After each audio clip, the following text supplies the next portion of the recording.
Hey, what's going on, boys and girls? I'm down here with Chris at Aqua Auto, and yesterday morning we were going offshore, and I looked back and I saw my motor was actually wobbling when I would turn it. I kind of do like little quick inspections, especially when I'm going a good long ways. Oh yeah. But when you turn the wheel, there was a lot of play in that steering column. So I called him and I'm like, man, I'm looking at everything. It all looks right. I don't know exactly where I should go from here.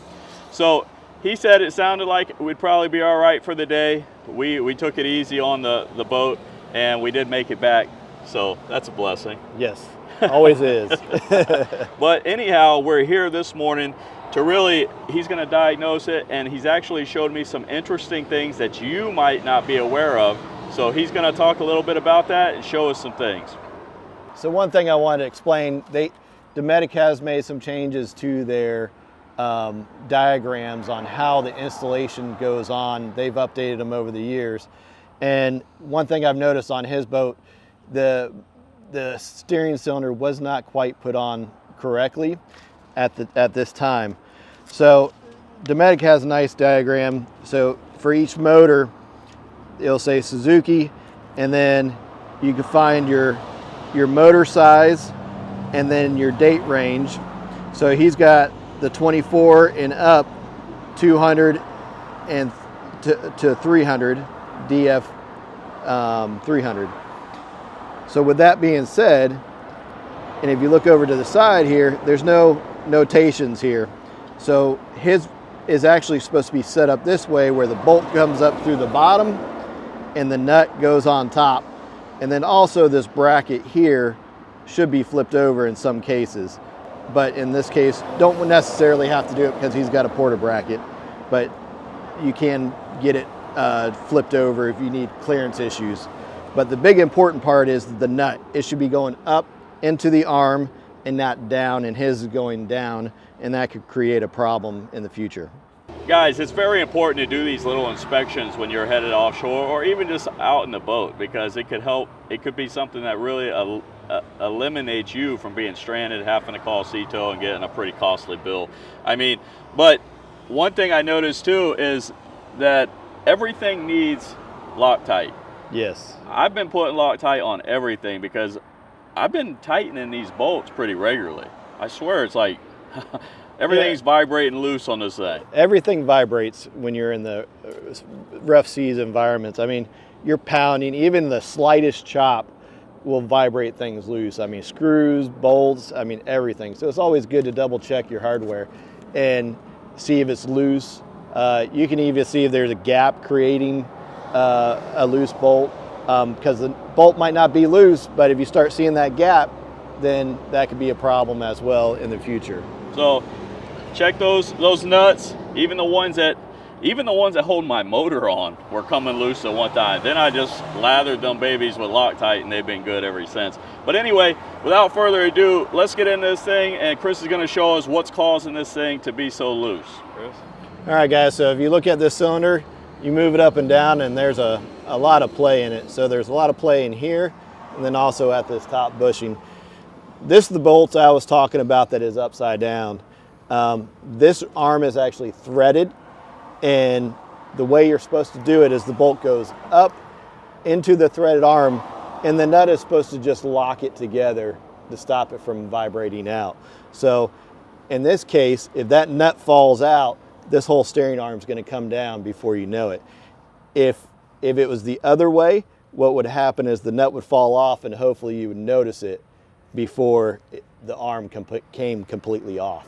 So this is definitely upside down. So we're going to go ahead and start taking this bottom nut out, and then we're going to release the top after this. It's not the easiest to get to. Yeah. But it's very important, and we're going to make it easier here in a little bit to put it back on. Now, what are those little plastic discs in there? Are those just little plastic washers?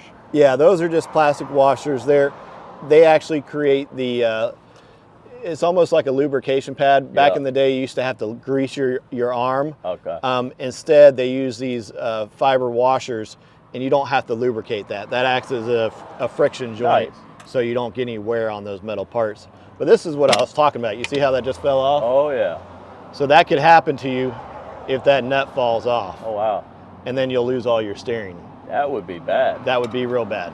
I can't believe it. Only one nut controls that. One nut. Oh, so that's why I said it's definitely not put on right. So you know what I'm going to need to do before I leave here? I need to buy a spare nut or two, just in case. It wouldn't hurt. Just to put in my little box, you know. But go ahead. You'll see that this arm is threaded. Okay. So with that being said, being that this arm is threaded, you want the bolt going up, and if that nut for some reason falls off, then it'll at least hold it. It'll at least hold it until you can get back and get it tightened back up. I gotcha. It's kind of a safety. This nut is more of a safety. It's not supposed to actually hold it on. Right. Yeah, I didn't understand what you were talking about when you were like it's threaded type deal and it needs to be turned over, because obviously if that wasn't threaded, it wouldn't make any sense at all, because it would just all fall out. It would all fall out. Yeah. Correct. Got it. And see, these are fine threads. So if you have it flipped over the other way, if the nut does come off and the bolt starts coming loose, it will take a while before it comes all the way out, being a fine thread bolt. Yeah, it would take a while, yeah. Yeah. But I could see how it could rattle out with those vibrations. Yeah. Yeah. So now we got this bolt out. The other thing I've noticed is we got a little play here and a little play in these joints here. So we're gonna take some of that play out. And while we're here, we're gonna just check these fiber washers, and all that stuff looks good. Everything's moving nice and freely there. So now we'll just go ahead and take these. We're going to take you only got to take one of these side arms off, but we're going to take both of the nuts off and make it easier to go back together with it. Okay. So you think it was primarily that bolt though that was causing the play? It wasn't primarily that one. It was just one of them. It's these small ones on the outside too. Okay. That got some play as well. So we're gonna tighten all that stuff up, put some Loctite on it.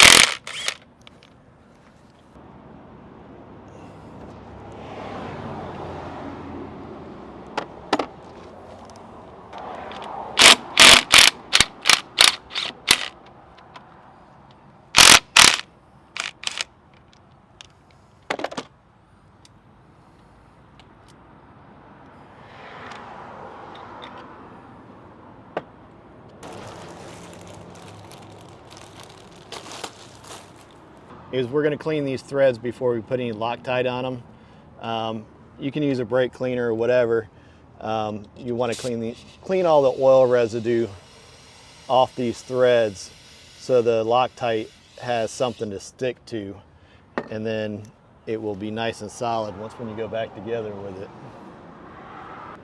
And then you're going to also need to clean your nuts too. Get all the oil residue off of that. Some people, they'll clean the threads and then not even think about the nut. Yeah, I can see how that. You gotta clean both. Yeah.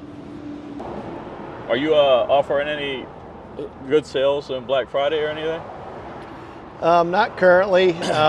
We usually generally have good pricing all the time. Okay. You can go to our competitors down the street, and usually our pricing's better than theirs. There you go. Most of the time. So we try to keep it low most of the time. So kind of a year out throughout the year sale. That's the way to go, guys. Make sure you're supporting family-owned small business guys. All them big guys, they'll be all right. So make sure you're supporting the small businesses. If you guys are looking to have any services done, I hope you enjoyed this tip, today's boat tip. If you did buy Aqua Auto, make sure you give a thumbs up, comment, subscribe. But I'll leave his information down in the description if you want to get any boat maintenance or buy any boat products or parts. We do appreciate it.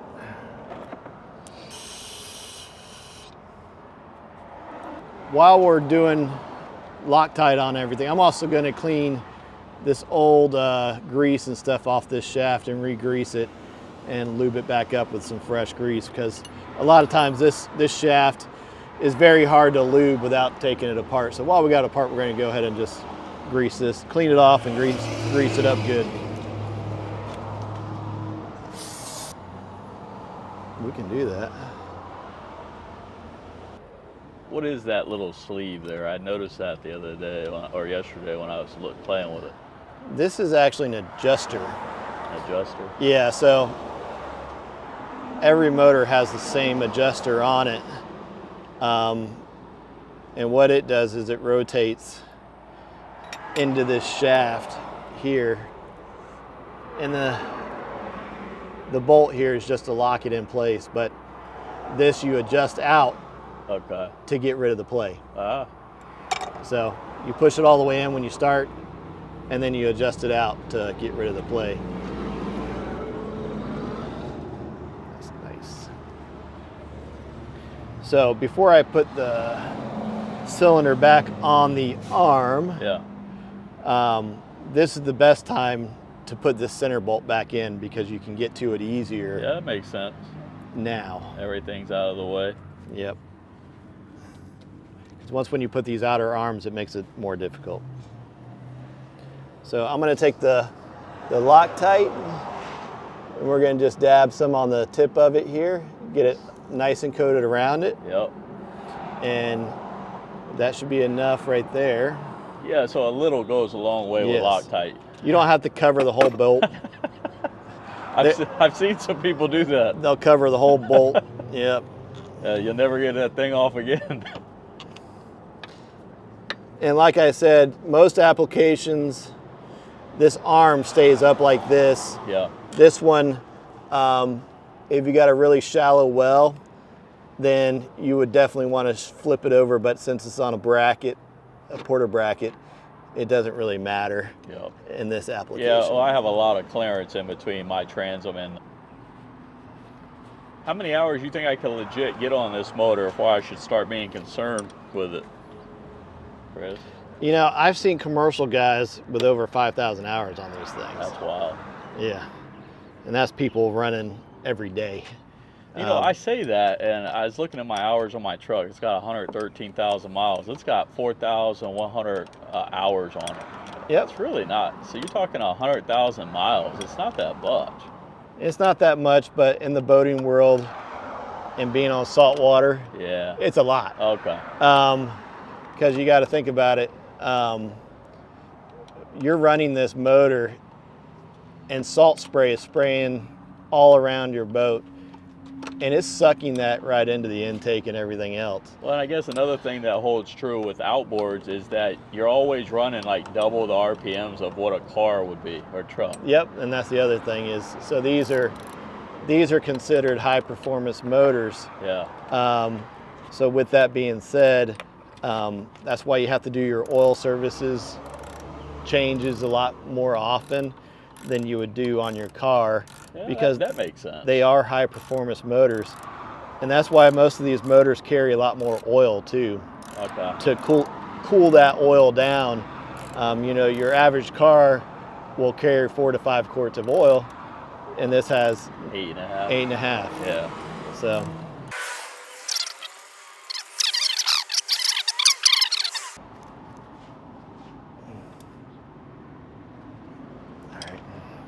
You know, some boats like a lot of trim down, but most boats like a little bit of trim up. Right. So for the most part, so it's yeah, a lot of people just don't know it, and this is what I was telling Chris the other day. I said everybody should be required to take a boating test. Like seriously, you got to take a driving test, because boating, in my opinion, is a little more difficult than driving a car.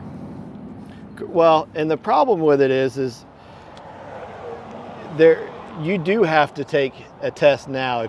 If you were born, it was before 1987 or 8 or something like that, you're required to take a boater's course in the state of Florida. Oh, I didn't know that. Yes. Oh, good.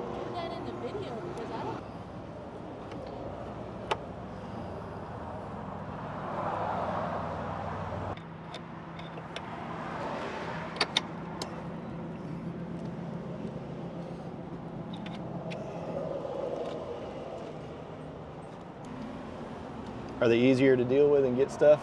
They seem like they're very easy, but it's far. So that little sleeve in there is a big factor in how Yeah. much play you got. Yeah, look at that. Yeah. It's a lot better than it was. So that might have been what it did though. That little sleeve might have rotated around. Yeah. Well, I think a lot of it had to do with the grease in there. It was old too. Okay. So, What is the grease? huh? The grease just doesn't let it move, or Well, the grease helps it lubricate that shaft okay. and keep it nice, everything nice and tight too. And once when you start wearing out that grease, things will start loosening up too, or seizing up, one of the two. Yeah. All right, little turning of the wheel. Let's see how she looks. And that's the way it's supposed to look, boys and girls. What do you think, Chris? I think it looks good. You know, it goes to show you doing a little maintenance, tightening things up, putting bolts on the right way makes a big difference. Just a little bit of boat maintenance. Yep, You got to do it, guys. you got to do it. If not, it'll cost you a lot more. Especially on this salt water, it will cost you real quick. So Good stuff. Hey, it's as simple as 1, 2, 3. So that's today's tip on your Suzuki outboard or just outboards in general. yes, sir. If you guys need additional maintenance, come over to Aqua Auto. How can they reach you, Chris? You can contact us by email at aquaauto1114@gmail.com, or you can always give us a call too, and the number's on the back of the shirt. There you Come go. check us out. Hey, come check us out. He's over here across from the big church. What is it? St. Anne's. St. Anne's Church, if you're familiar in Ruskin. Like I said, get ready for spring. It's going to be a fire bite. And if you want to book a trip, saltyscalescharter.com. Links down in the description. Till next time, guys, we'll see you outside Take care. on the water.